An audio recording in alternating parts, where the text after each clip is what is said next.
Hey guys, tonight we're whisking you away to the sun-drenched savannas and bustling cities of the medieval Mali Empire, a realm often whispered about for its immense wealth in gold. You can already picture the shimmering gold dust, can't you? The camel caravans laden with treasures the majestic rulers adorned in golden finery. But tonight we're digging a little deeper, venturing beyond the glittering surface to uncover something truly surprising. The remarkable and often overlooked freedoms enjoyed by women in this powerful West African empire. Now you might be thinking, medieval empire, freedoms for women. Yeah, right. And that's fair. Your brain is probably flashing images of European history, all lords and ladies and nuns tucked away in convents. Well, get ready to have your historical assumptions gently tossed out the window like yesterday's bathwater. Because the story of women in the Mali Empire is a whole different and frankly way more interesting ballgame. Just imagine trying to explain this to your history teacher back in the day. Their eyebrows would probably reach orbit. So before you get comfortable, take a moment to like the video and subscribe, but only if you genuinely enjoy what I do here. Drop a comment below and tell me where you're tuning in from and what time it is for you right now. Let's see where in the world we're unraveling this fascinating history together. Now, dim the lights, maybe turn on a fan for that soft background hum, and let's ease into tonight's journey together. The air hums with the energy of a thriving civilization. You can almost hear the rhythmic pounding of mortars as women grind grains, the lively chatter of marketplaces, filled with vendors, many of them women, and the solemn calls to prayer echoing across the savannah. The Mali Empire, flourishing roughly from the 13th to the 16th centuries, wasn't just a land of gold. It was a complex society with its own unique social structures and customs. And contrary to what you might expect, women occupied significant and diverse roles within this society. One mainstream historical fact that often gets overshadowed by the focus on male rulers like Mansa Musa is the economic dynamism of the Mali Empire. It wasn't just about extracting gold. It was about trade agriculture and the skilled labor of its people. And women were deeply involved in this economic activity. You'll soon see that they weren't just passive bystanders, they were active participants shaping the wealth and prosperity of the empire in surprising ways. Now, forget those dusty old textbooks that might have painted a one-dimensional picture of women's roles in pre-colonial Africa. We're about to delve into a more nuanced and, frankly, more accurate portrayal. Quirky tidbit to get us started in some West African societies of the time. And even today, women held significant influence in trade and market activities, sometimes controlling entire sectors. This wasn't just a side hustle, it was serious business. You might be surprised to learn just how much economic power women in the Mali Empire could wield. You're about to step into a world where women weren't confined to the domestic sphere. They were out and about engaging in commerce, owning property, and even wielding political influence in ways that might challenge your preconceived notions of medieval societies. Historians still argue whether the extent of women's freedoms in the Mali Empire was unique compared to other contemporary societies, or if it reflected broader trends in sub-Saharan Africa. It's a fascinating debate, and the evidence we'll explore tonight offers some compelling insights. So prepare to have your perspective shifted as we unveil the surprising freedoms of women in the golden age of the Mali Empire. Imagine yourself walking through the bustling marketplace of a Malian city like Timbuktu or Niani. The air is thick with the sounds of bartering, the scent of spices and dried fish, and the vibrant colors of textiles. As you navigate the throng, you notice something. Striking women are not just present. They are actively engaged in commerce. They are vendors selling a variety of goods, from locally grown produce and handcrafted pottery to textiles and even gold. They haggle prices with confidence and manage their own stalls, seemingly independent in their economic activities. One mainstream historical fact that supports this image is the accounts of Arab travelers and scholars who visited the Mali Empire. Figures like Ibn Battuta, who journeyed through the region in the 14th century, noted the significant role women played in trade and commerce. He observed women conducting business transactions, owning property, and even traveling independently for trade purposes. This first-hand testimony from a foreign observer provides valuable evidence of women's economic agency. Now, this wasn't just a few women dabbling in small-scale trading. Evidence suggests that some women controlled significant economic networks, managing the distribution of goods and accumulating wealth in their own right. They might have overseen the work of others, both men and women, and made independent financial decisions. Quirky tidbit alert. In some West African societies, women even formed powerful trade guilds or associations that regulated commerce and protected their members' interests. While direct evidence of such formal guilds in the Mali Empire is still being explored, the level of women's participation in trade suggests similar forms of organization might have existed. Think about the implications of this economic independence. Control over resources often translates to social and even political influence. Women who earned their own living and managed their own wealth likely had a greater say in their own lives and within their communities. They might have contributed significantly to household finances, supported their families, and even invested in their own ventures. Historians still argue whether this economic power directly translated to formal political power for most women in the Mali Empire, but it undoubtedly provided them with a degree of autonomy that might have been rare in many contemporary societies. As you observe these women in the marketplace, you see a sense of self-assuredness and competence. They are not relegated to the background. They are central figures in the economic lifeblood of the empire. They interact freely with men in the course of their business negotiating deals and managing their affairs. This level of public participation challenges the stereotypical image of women being confined to the private sphere in medieval societies. The golden wealth of Mali wasn't just generated by men. Women were active partners in its creation and distribution, wielding economic power in surprising and significant ways. Beyond the bustling marketplaces, women in the Mali Empire also held significant connections to land and lineage aspects that often underpinned social and economic power in many traditional societies. In some Malian communities, inheritance practices allowed women to own and inherit land, a crucial asset in an agrarian society. This wasn't always the dominant practice, and inheritance customs likely varied across different ethnic groups within the empire, but the existence of such practices highlights a degree of economic autonomy for some women. One mainstream historical fact that sheds light on this is the matrilineal or dual descent systems that existed in parts of West Africa. In matrilineal systems, lineage and inheritance are traced through the mother's side of the family. While the Mali Empire was predominantly patrilineal, the presence of these other systems in the wider region suggests that women's connections to land and inheritance could have been more significant than in strictly patrilineal societies. Historians still debate the extent to which these different kinship systems influenced women's property rights within the Mali Empire itself. Imagine a woman inheriting farmland from her mother or grandmother, giving her direct control over a vital resource. This ownership could provide her with economic independence, allowing her to cultivate crops, manage livestock, and benefit directly from the fruits of her labor. It could also grant her a certain social standing within her community. Quirky tidbit alert: in some West African cultures, specific crops were traditionally associated with women's labor, and even considered their property, in a sense, with women having significant control over their cultivation and distribution. Furthermore, women's roles in tracing lineage could also grant them a degree of social and political influence. In societies where lineage played a crucial role in determining social status and political succession, women as the bearers of lineage held a significant position. Even in patrilineal systems, the importance of the mother's identity and her family connections could not be entirely discounted. Historians often explore the nuances of kinship systems to understand the subtle ways in which women exercised power and influence, even in societies that appeared to be male-dominated on the surface. Think about the social implications of women having strong ties to land and lineage. It could provide them with a sense of belonging, security, and social identity. It might also give them a stronger voice within family and community decision-making processes. The land wasn't just an economic asset. It was often deeply intertwined with cultural identity and social standing.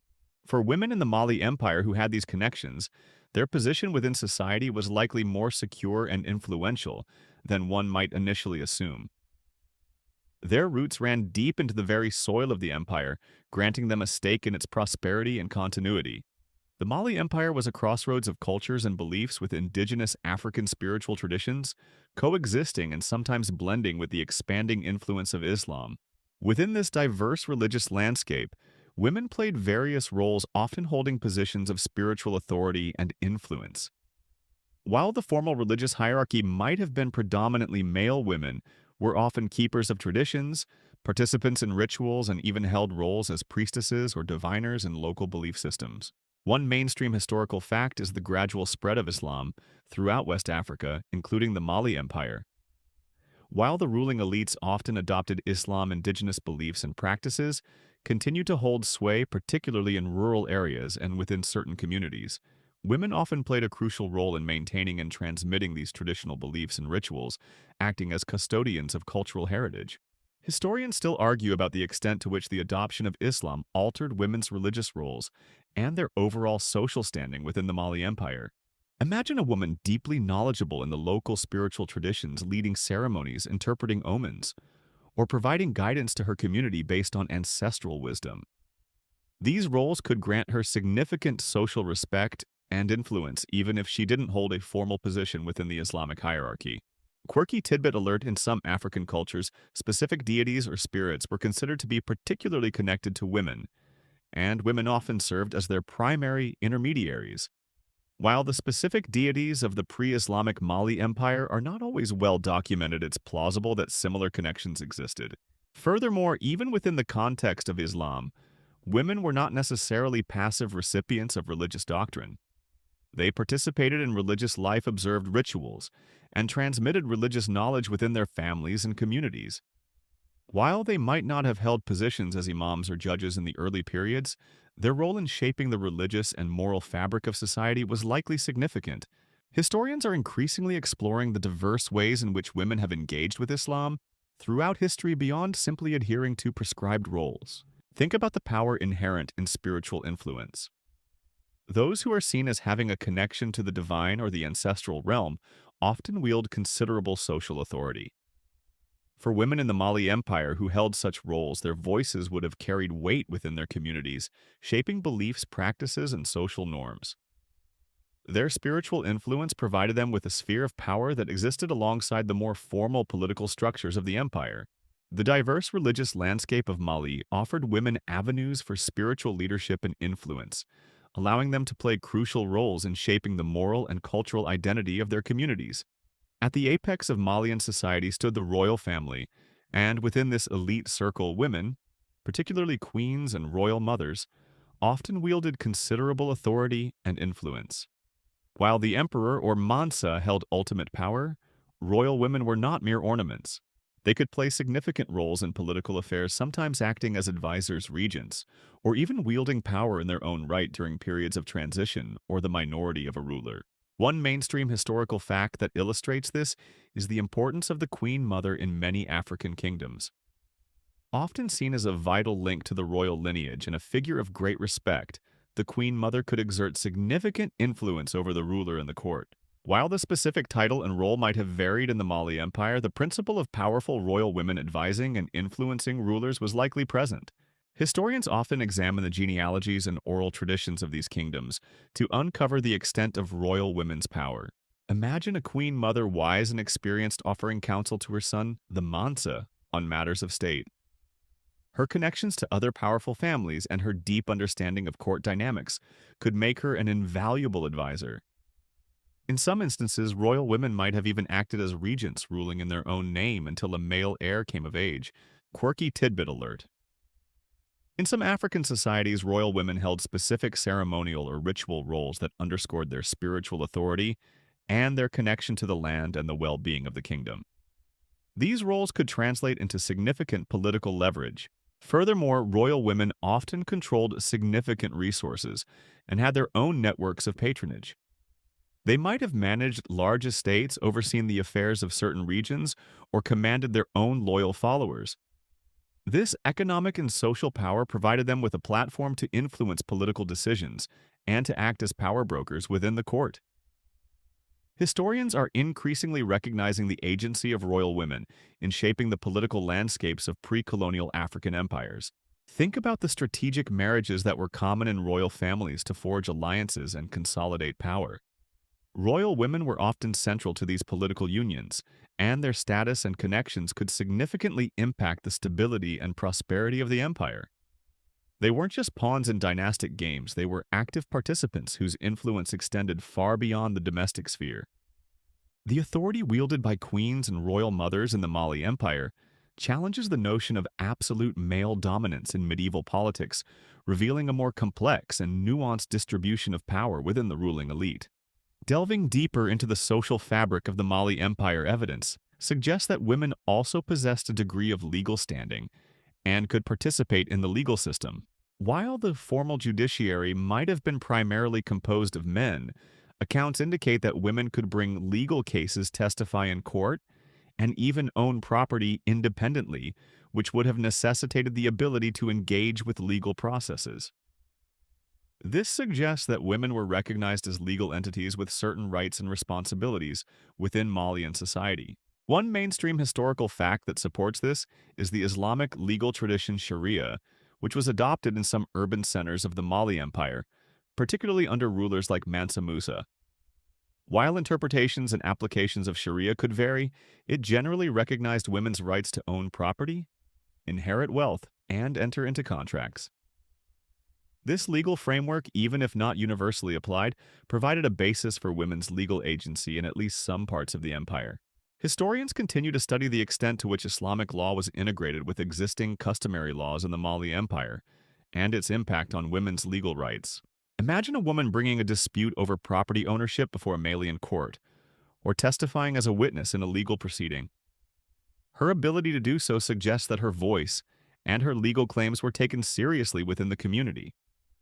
Quirky tidbit alert: in some African legal systems, women held specific roles as mediators or arbitrators in certain types of disputes, particularly those involving family or domestic matters.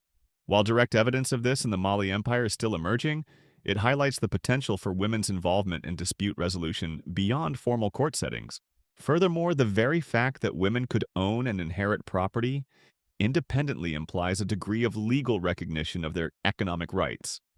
Without the ability to engage with the legal system to protect these rights, such ownership would have been precarious. The evidence of women actively participating in trade and managing their own wealth further supports the idea that they had some recourse within the legal framework to safeguard their economic interests. Historians often look at property records and legal documents where they exist to understand women's legal and economic standing in historical societies. Think about the social implications of women having legal standing. It suggests a society where women were not entirely subordinate in all aspects of life, and where their rights, at least in certain areas, were acknowledged and protected. While gender equality, as we understand it today, might not have existed, the evidence points to a level of female agency within the legal system of the Mali Empire that is perhaps more significant than often assumed for medieval societies. Their ability to engage with the law provided them with a means to protect their interests and participate more fully in the social and economic life of the empire. While the Mali Empire is often celebrated for its centers of Islamic learning, particularly Timbuktu, it's important to consider the opportunities for education and the acquisition of knowledge that might have been available to women. While formal schooling might have been primarily for boys and men, especially in religious subjects, other avenues for learning likely existed for women within their families and communities. They would have acquired knowledge crucial for their roles in trade, agriculture, and household management, and some might have even attained literacy or specialized skills. One mainstream historical fact is the importance of oral tradition in West African societies. Knowledge, history, and cultural values were often transmitted through storytelling, proverbs, songs, and other oral forms. Women played a vital role in this transmission, particularly within families, educating their children and passing down cultural heritage from one generation to the next.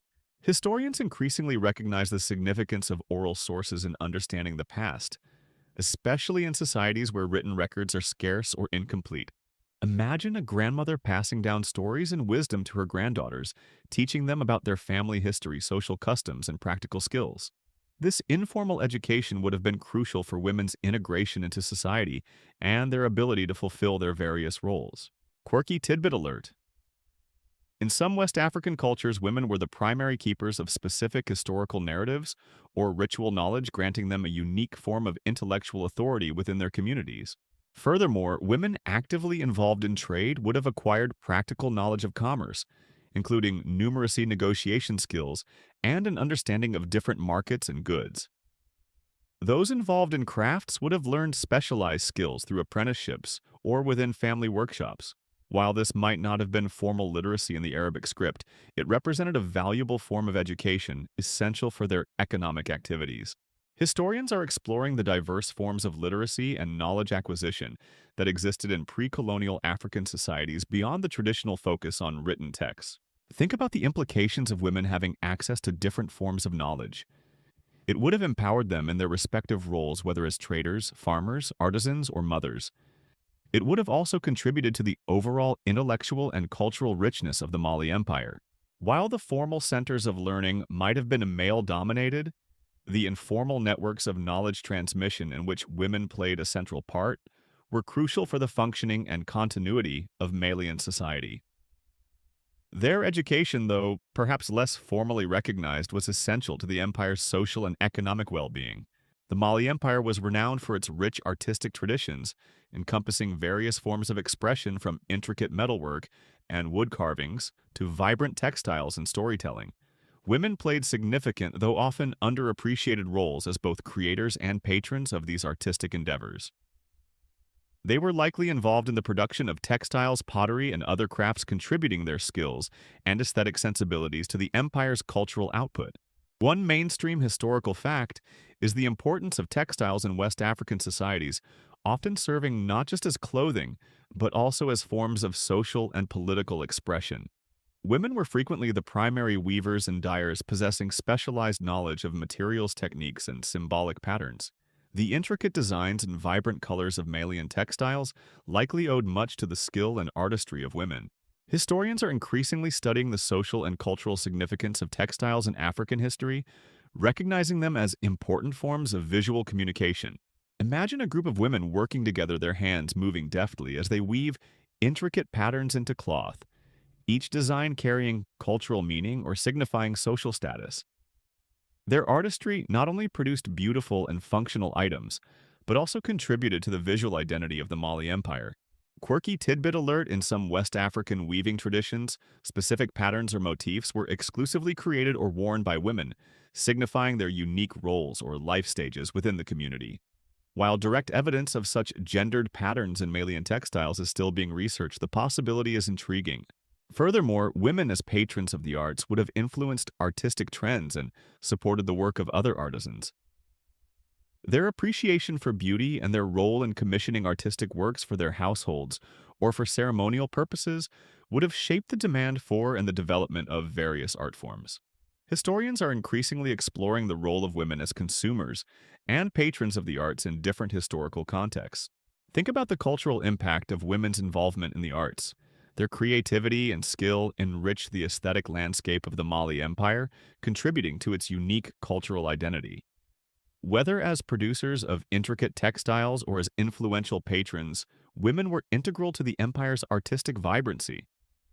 Their contributions, often less documented than those of male artists and scholars, are crucial to a complete understanding of Mali's rich cultural heritage. Recognizing women as active participants in the artistic traditions of the Mali Empire provides a more nuanced and accurate picture of its cultural dynamism. While the focus has been on the freedoms and significant roles held by many women in the Mali Empire, it's important to acknowledge that social norms and expectations likely varied, and some women might have stepped outside of conventional roles in ways that challenged those norms. Accounts, though sometimes fragmented, hint at women who pursued unusual professions, exerted influence in unconventional ways, or even defied traditional expectations. One mainstream historical fact is that in many societies throughout history, there have always been individuals who pushed the boundaries of what was considered acceptable for their gender. These individuals, though perhaps not representative of the majority, offer valuable insights into the complexities and potential for agency within seemingly rigid social structures. Studying these exceptions can illuminate the subtle ways in which individuals negotiated and sometimes challenged prevailing norms. Imagine a woman in the Mali Empire who became a renowned storyteller, captivating audiences with her wit and wisdom in a traditionally male-dominated sphere. Or perhaps a woman who excelled in a particular craft or trade, to such an extent that she gained unusual prominence and influence within her community. Quirky tidbit alert: in some West African oral traditions, there are tales of powerful female figures who led armies or held significant political power in ways that defied typical gender roles. While these might be legendary, they suggest a cultural awareness of women's potential beyond conventional expectations. Furthermore, the fluidity of social roles and the interaction of different cultural traditions within the Mali Empire might have created spaces where women could operate outside strict norms. The blending of indigenous customs with Islamic practices could have led to unique social arrangements and opportunities for women in certain communities or at certain times. Historians are increasingly exploring the dynamic and often contested nature of gender roles in different historical contexts, recognizing that these roles were not always fixed or universally applied. Think about the courage and determination it would have taken for a woman to step outside societal expectations in the Mali Empire. Such individuals might have faced resistance or criticism, but their actions could also have expanded the possibilities for other women and contributed to a more dynamic and evolving society. While the dominant narratives might focus on more conventional roles, the stories of women who challenged norms offer a crucial reminder of the diversity of female experiences and the potential for individual agency even within historical constraints. These glimpses of unconventional women add another layer of complexity to our understanding of gender in the Mali Empire. The observations of the renowned Arab traveler Ibn Battuta, who journeyed through the Mali Empire in the 14th century, provide a fascinating, albeit sometimes filtered through his own cultural lens, glimpse into the lives of Malian women. While his accounts often focused on the customs and practices that differed from his own, his writings offer valuable first-hand perspectives on the roles and freedoms he witnessed. He noted, for instance, the relative freedom with which women moved about in public, their participation in trade, and even instances where they appeared unveiled a practice that might have seemed unusual to him. One mainstream historical fact is that Ibn Battuta's travelogue The Rila is a crucial primary source for understanding the history and culture of the regions he visited, including the Mali Empire. While his observations are valuable, historians also recognize the need to interpret them critically, considering his background and potential biases. Nevertheless, his accounts of Malian women offer important contemporary insights. Imagine Ibn Battuta observing women in the Malian marketplace actively engaged in buying and selling goods, perhaps interacting freely with men in the course of their business. His descriptions of women owning property and managing their own affairs corroborate other evidence of their economic agency. Quirky tidbit alert: Ibn Battuta also noted certain customs related to women's social interactions that he found noteworthy, sometimes with a hint of cultural surprise. These observations, even if tinged with his own cultural perspective, can offer clues about Malian social norms regarding women. Furthermore, Ibn Battuta's accounts of royal women and their influence at court, though sometimes brief, hint at the power they could wield. His interactions with members of the Malian elite likely provided him with some understanding of the roles played by queens and other royal women in the political landscape of the empire. Historians often cross-reference Ibn Battuta's observations with other sources such as oral traditions and archaeological findings to build a more comprehensive picture of the past. Think about the significance of a foreign observer like Ibn Battuta, noting the relative freedoms of Malian women. His perspective as someone coming from a different cultural context can highlight aspects of Malian society that might have seemed unremarkable to those within it, but stood out to an outsider. While his account is not the only source, it provides valuable contemporary evidence that supports the idea that women in the Mali Empire enjoyed certain freedoms and held significant roles that might have been less common in some other medieval societies. His gaze, though sometimes culturally conditioned, offers a unique window into the lives of Malian women. Section 11. As the Mali Empire evolved over its centuries of existence, the roles and freedoms of women within it likely experienced both continuity and change. The empire's expansion, its increasing integration into global trade networks, and the evolving influence of Islam would have all had an impact on social structures and gender dynamics. Tracing these shifts and continuities requires careful examination of the available historical evidence, recognizing that the experiences of women were not monolithic across time or different regions within the empire. One mainstream historical fact is that the impact of Islam on gender roles in West Africa was complex and varied. While some interpretations of Islamic law could lead to greater restrictions on women's public lives, other aspects such as the recognition of women's property rights could offer certain advantages. The way Islam interacted with existing indigenous customs in the Mali Empire would have shaped how women's roles evolved. Historians continue to debate the precise nature and extent of this influence. Imagine the early days of the empire, perhaps under its founder, Sundiata Keita, and how women's roles might have been shaped by pre-Islamic traditions. Then consider the later periods with the increased prominence of Islamic learning centers like Timbuktu, and how these new influences might have altered social norms and expectations for women. Quirky tidbit alert: in some West African societies that adopted Islam, women developed unique interpretations and practices of their faith, sometimes blending Islamic tenets with local customs in ways that preserved or even enhanced their social roles. Furthermore, the changing economic landscape of the Mali Empire, with its fluctuating trade routes and the rise and fall of different commercial centers, would have also impacted women's economic opportunities and their roles in trade. Periods of prosperity might have opened up new avenues for women's economic participation, while times of instability could have created new challenges. Historians often analyze economic data and trade patterns to understand their social consequences, including their impact on gender roles. Think about the internal dynamics within the Mali Empire, the relationships between different ethnic groups, the influence of powerful families, and the shifts in political power. These factors would have also contributed to the evolution of women's roles and freedoms. What might have been common in one region or during one period might have been different in another time or place within the empire. The history of women in the Mali Empire is not a static picture, but a dynamic process of continuity and change, shaped by a complex interplay of cultural, religious, economic, and political forces. Reconstructing the history of women in the Mali Empire presents unique challenges due to the nature of the available historical sources. While accounts from Arab travelers like Ibn Battuta offer valuable insights, they represent an outsider's perspective and may not fully capture the nuances of women's experiences. Oral traditions, while rich and vital, can be subject to interpretation and change over time. Archaeological evidence can provide clues about material culture and daily life, but often doesn't directly reveal social structures or gender dynamics.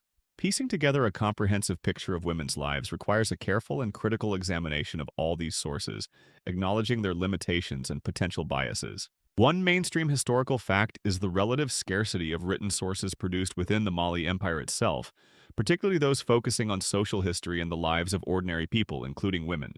The reliance on external accounts and oral traditions necessitates a cautious and nuanced approach to historical interpretation.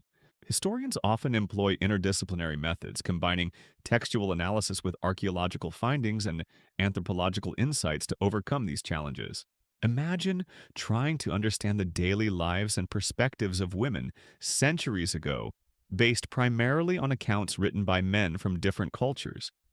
Their observations might have been shaped by their own assumptions about gender roles and what they considered noteworthy.